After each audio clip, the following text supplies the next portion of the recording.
toutes les garanties d'intégrité et d'indépendance sont des atouts considérables. Et il a été révélé qu'après 2 décennies d'existence, en fait, l'évolution du droit imposait une adaptation aux mutations. Ce qui a amené à faire l'état des lieux de l'arbitrage devrait s'arrêter. Et les innovations ont consisté à assurer, comme ça a été dit, nous allons revenir un peu rapidement, la sécurité juridique de cette voie alternative. Je voudrais, Monsieur le Président, que vous assurez la modération parce que les gardiens ont aussi besoin d'être gardés. Donc, ce qui fait que le modérateur donne la substance de son groupe avant de passer au projet. C'est ça qu'il parlait tout à l'heure. Il s'impose du pas 15 minutes, mais 9 minutes. Sinon moins. En fait, ce qu'il faudrait savoir de l'arbitrage WADA, c'est qu'il a le plus choyeux d'un système de l'arbitrage WADA à partir du dualisme du système d'arbitrage WADA qui a été rappelé à la fois au niveau de la CCJA et de l'acte uniforme. Ensuite, le fait qu'il n'y a pas de lien, ça a été rappelé entre les 2 textes, et chacun des systèmes d'arbitrage se suffit à lui-même. Je rappelais le président dans son ouvrage sur l'arbitrage,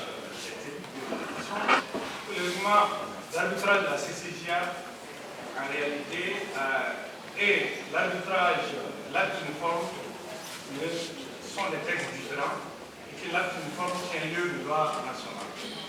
En fait, je n'ai pas voulu faire une présentation exhaustive, mais une deuxième particularité choyée de l'arbitrage au WADA, si vous êtes en train de le suivre, c'est le bénéfice de l'immunité diplomatique accordée aux arbitres. Et ça fait partie des particularités de l'arbitrage au WADA, en plus du dualisme du système. Il y a aussi le bénéfice de l'immunité diplomatique accordée aux arbitres à partir de l'article 49 du traité WADA, qui dit que dans les conditions de règlement, les fonctionnaires, les juges de la Cour, les arbitres ont les privilèges et les immunités diplomatiques. Et pour lever cette immunité, qui n'est pas absolue, le Conseil des ministres peut lever cette immunité en cas d'abus. Donc, si vous comprenez très bien cette particularité de l'arbitrage OADA à partir du système dualiste et du système dualiste et arbitrage OADA, arbitrage CCJA et du système de l'unité diplomatique des arbitres, fait de l'arbitrage OADA, comme ça a été rappelé, une particularité, permettez-moi l'expression, singulière, parce que c'est une particularité qu'on ne retrouve nulle part, sauf plus en plus confortable. Et donc, ce qui fait que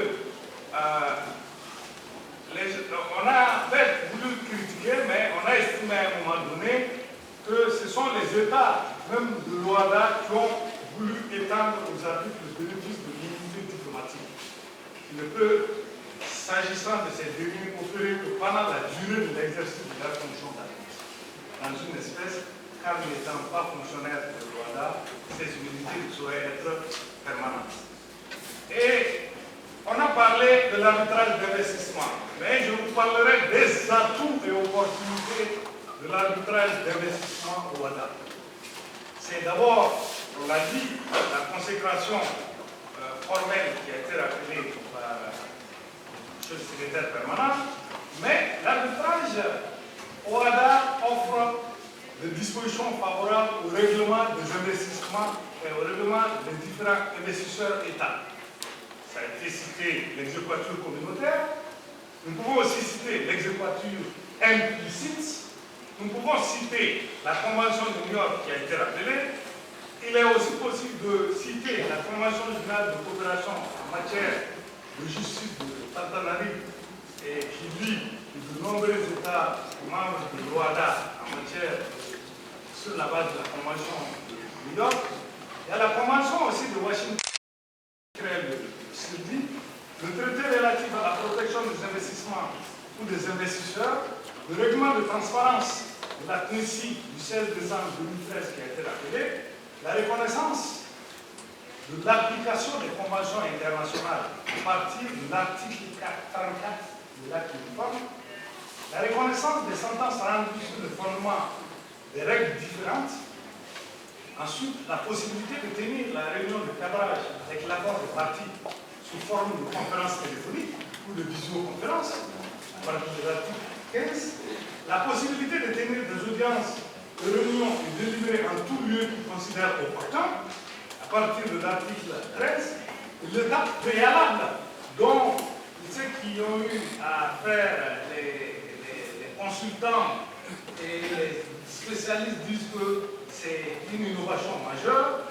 l'étape préalable qui, en présence d'une convention, permet d'imposer aux parties de suivre une étape de résolution de différents préalables à l'arbitrage et qui est contenue dans l'article 8 et certains avantages attrayants accordés par certains joueurs des investissements tels que les protections contre l'expropriation et des cas de nationalisation, tels que la clause de la nation la plus favorisée, tels que la liberté de transfert des fonds qui consiste à accorder la liberté, et même la possibilité de rénonciation à l'immunité d'exécution, prévue quelquefois à l'article 30, la limite après débat, et ces différentes dispositions répertoriées constituent ce qu'on peut dire des atouts et des avantages de l'arbitrage d'investissement au Ghana. Et c'est vrai que les communications à venir vont parler des débats. Le secrétaire permanent en a évoqué les grandes réflexions concernant la Cour d'appel internationale en matière d'arbitrage, les tribunaux des États hôtes, avant tout, c'est-à-dire le recours aux tribunaux des États avant tout recours au règlement d'arbitrage, et l'exclusion de l'arbitrage des investissements en ce qui concerne un investisseur sur le point d'être déclaré en faillite, et l'économie des recours manifestement abusifs. Et c'était aussi une manière de parler des principes innervant la révision de l'acte uniforme, dont le docteur Achille Gouanza a fait cas de certains, mais pas d'autres, c'est-à-dire l'indépendance, l'affirmation de la justice arbitrale à l'égard de l'ordre étatique, et à partir de cette indépendance, et l'alignement en ce qui concerne la qualité de l'arbitrage doit sur les pratiques internationales basées aussi bien sur l'acte uniforme que sur le règlement d'arbitrage de la CCJA, et l'efficacité. Il a fait cas de l'efficacité en ce qui concerne certains délais, je ne reviendrai pas, mais la transparence aussi, il a fait cas de la transparence.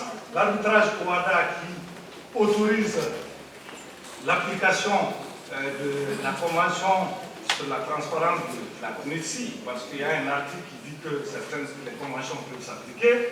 Il y a aussi la promotion de cet arbitrage qui n'est pas aussi évoqué, qui n'a pas été aussi évoqué suffisamment en ce qui concerne la mise en place d'outils de promotion qui requièrent un soutien ou la mise en ou la publicité. Il a fait cas de la publicité, mais aussi de budget dédié ou de promotion plus forte. Donc voilà un peu rapidement ce que la communication, la première communication devait servir d'entonnoir pour ensuite donner la parole aux différents présentateurs. Et ce qui fait que, en conclusion, vous aurez compris que c'est une sorte de ramassis, de résumé de ces différentes communications et pour rappeler le contexte de l'arbitrage OHADA, non seulement par rapport aux innovations contenues dans l'acte uniforme, mais aussi par rapport au règlement des différents investisseurs États. Et je vous remercie.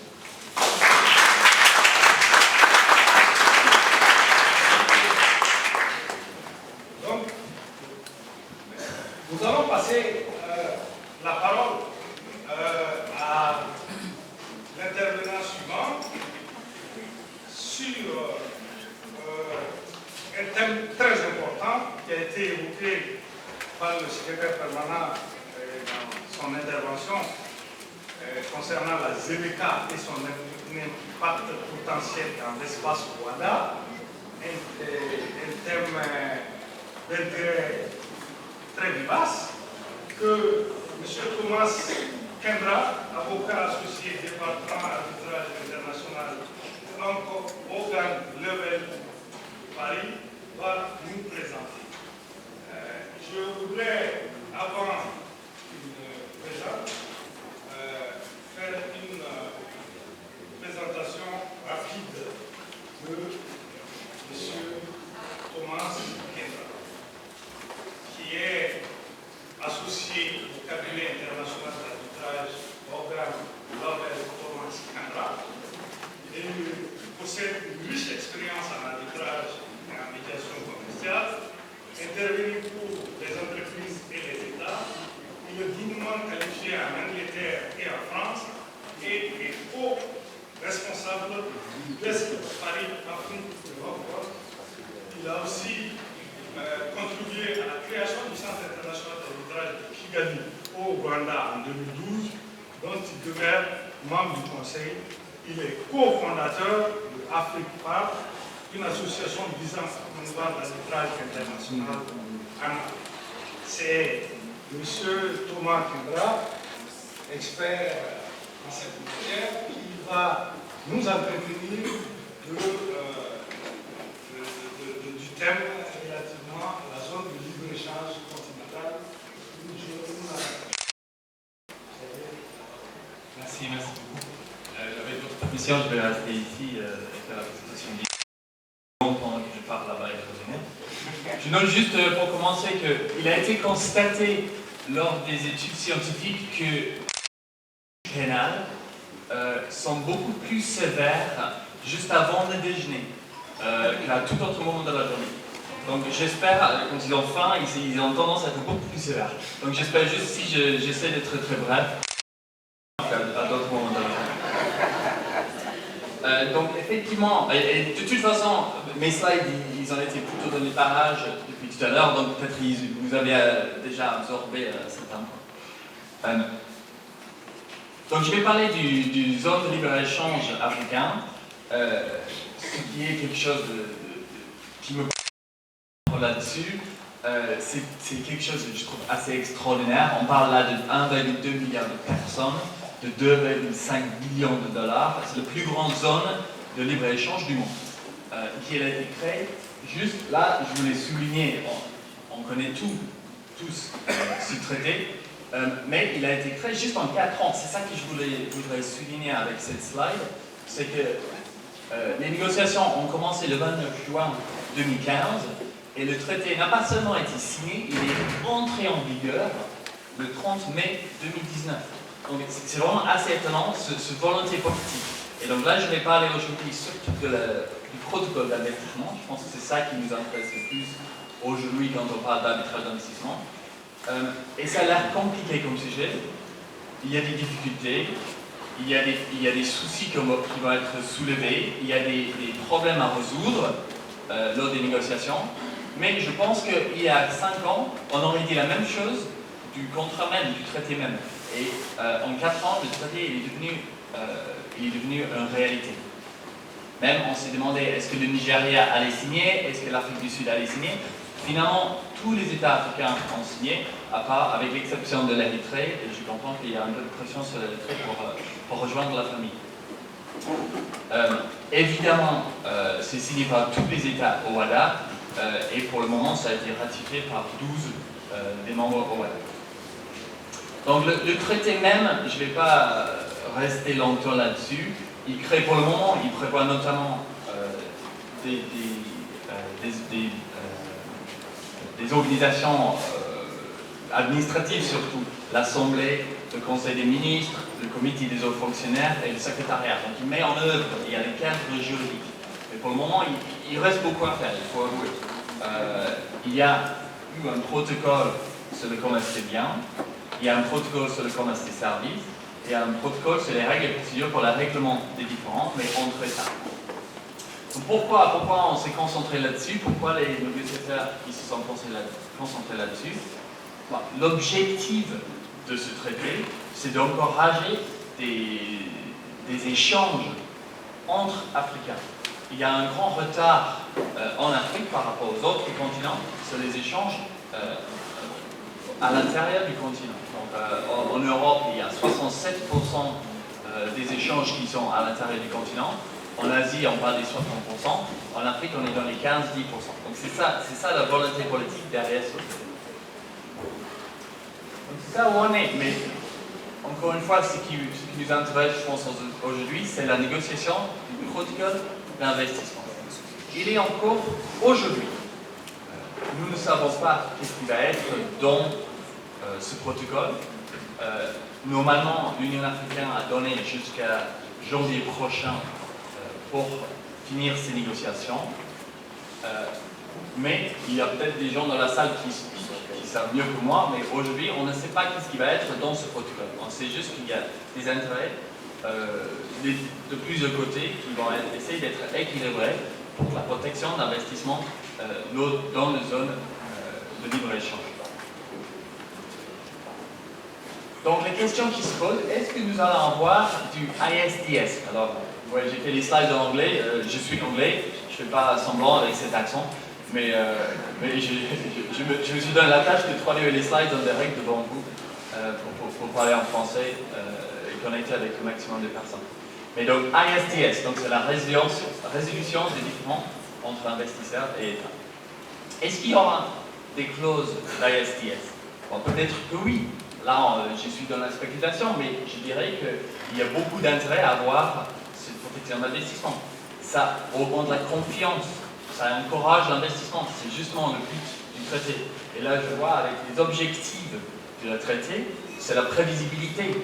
C'est écrit dans le préambule, dans les clauses du début. C'est l'uniformité. Et donc, si nous suivons cet objectif, ce serait plutôt du bon sens d'avoir de la résolution des différends directe avec les investisseurs. Et de toute façon, on peut dire que l'ISDS reste populaire en Afrique. 38 des 54 signataires d'États sont aussi des signataires du traité CIRLI. Il reste en vigueur, il reste quand même 854 TIB comprenant les États africains. Il y a 44 en vigueur entre Afrique. On comprend que ce niveau, ce chiffre va être remonté. Il y a quand même 44 TIB entre les États africains. Et il y a une erreur, ce n'est pas 9 BIT par les États OADA, il y a quand même 35 entrés en vigueur dans les derniers 10 ans. Des exemples de Maroc-Congo, Côte d'Ivoire-Maurice, Mali-Maroc, Gabon-Maurice, Burkina Faso-Maroc. Ce n'est pas quelque chose qui disparaît, tout au contraire. Il y a des TIB qui entrent en vigueur avec des membres OADA en ce moment. Un autre point, c'est que les investisseurs africains sont en train d'utiliser ces traités aussi. Ça a longtemps été vu et critiqué comme quelque chose qui est plutôt réservé aux Occidentaux, aux investisseurs de l'Europe, par exemple. Mais non, aujourd'hui, il y a des investisseurs africains qui sont en train d'utiliser ces traités-là. Et ce serait normal que ce traité, qui est entre Afrique, qui couvre les États africains, puisse mettre en œuvre cette protection. Et finalement, nous avons déjà parlé de l'acte uniforme d'arbitrage OADA, qui, avec ses lourdes conséquences, comme a été présenté tout à l'heure, qui laisse la possibilité d'utiliser l'arbitrage CCGA entre un investisseur et un État. Qu'est-ce que nous avons de l'autre côté? C'est quoi les soucis? Pourquoi c'est pas sûr que nous aurons du ISDS, de la résolution de différends directs entre investisseurs et États? Il y a quand même une réaction. Il y a des critiques à l'ISDS. Il y a eu certains TIB qui ont été résiliés. Et il y a beaucoup de presse autour. C'est pas beaucoup finalement, c'est 26, on a parlé de 800 TIB en vigueur. Il n'y a que 26 comprenant des États africains, surtout de l'Afrique du Sud qui a terminé, qui a résilié genre une dizaine de TIB. Mais il y a une perception aujourd'hui que, et là je cite un document qui a été publié récemment, c'est d'un think tank, donc c'est juste illustratif, mais ça montre la position un peu en face des gens comme moi qui travaillent dans l'arbitrage, c'est l'ISDS en chiffres, l'impact de l'arbitrage des investissements contre les États d'Afrique. Et on voit même juste la couverture, je ne sais pas si vous voyez bien de là où vous êtes, mais c'est l'Afrique qui éclate, c'est en rouge, c'est danger. C'est un peu contre cette idée de l'ISDS que les négociateurs ils doivent prendre en compte. Le public n'est pas forcément favorable à l'utilisation des différents entre investisseurs et l'État, c'est un peu le contraire. Et là, je l'ai cité, dans les arbitrages d'investissement, les grands perdants sont les États. Ça, c'est une citation de ce document. Bon, je dirais, c'est un peu évident qu'ils sont perdants puisqu'ils ont gagné en encourageant les investissements. Ils ont déjà gagné en signant ces traités avec les investissements. Peut-être, mais c'est un débat. C'est pas du tout couvert dans ce genre de traité. Donc, dans l'arbitrage d'investissement, c'est pour l'investisseur, c'est pour que l'investisseur puisse faire respecter ses droits mis dans le traité. Il y a deux côtés de l'histoire. Après, est-ce qu'il y a, on a passé au prochain slide, je vois que le déjeuner il avance à grands pas, mais il y a potentiellement, est-ce qu'il y a une question ACME? La question ACME, c'est ces droits compétents, ces droits entre les traités européens et ces protections sous les traités internationaux. Je pense que pour le moment, ça ne se pose pas trop dans la zone de l'EC, puisque les protections sont beaucoup moins complètes que dans la zone européenne. Donc, si les négociateurs vont inclure des possibilités de ISDS dans le traité, est-ce qu'il y a des moyens à rassurer le public, à rassurer des gens qui sont moins supporters de ce système?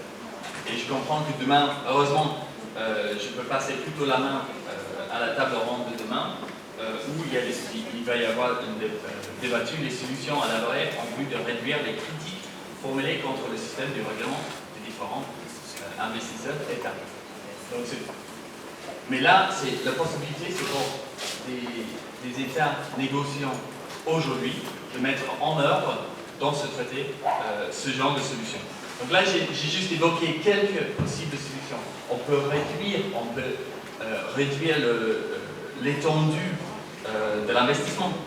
On peut exiger un développement soutenable à l'État, comme par exemple dans le TIB entre le Maroc et le Nigeria.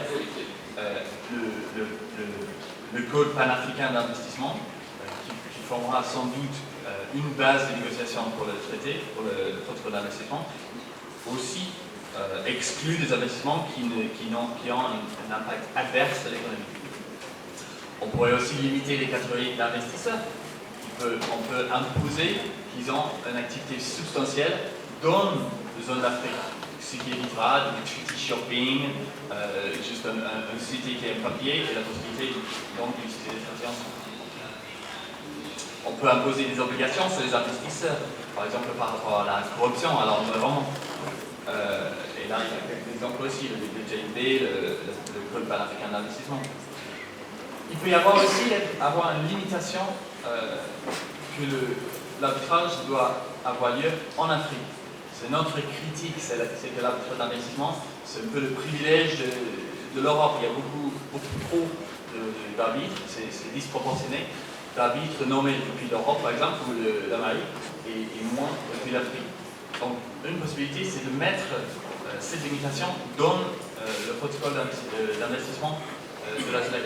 Et là, nous avons déjà l'exemple du Code panafricain d'investissement qui a fait ce genre de limitation. Et c'est là où on peut voir vraiment le lien vers l'OALA, la CCGA, puisque le CCGA, je dirais,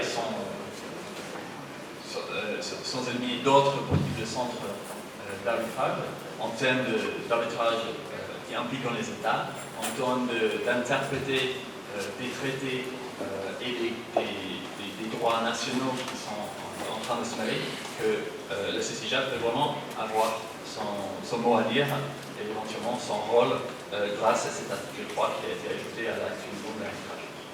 Donc voilà, c'est plutôt une spéculation à ce stade, ce qui me permet d'être bref puisqu'il n'y a pas de réponse. Mais avec ceci, je voudrais que ça donne une réflexion entre nous et que nous pouvons ensuite passer ce message pour que les négociateurs puissent faire quelque chose qui est le bon équilibre entre le volonté politique et aussi l'intérêt des États.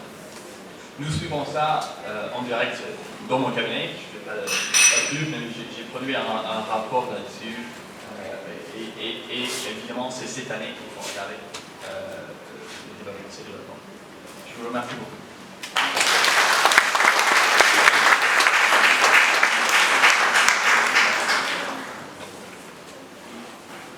Merci bien, Monsieur Thomas Kundra, pour le respect du temps, 12 minutes 44 secondes. Et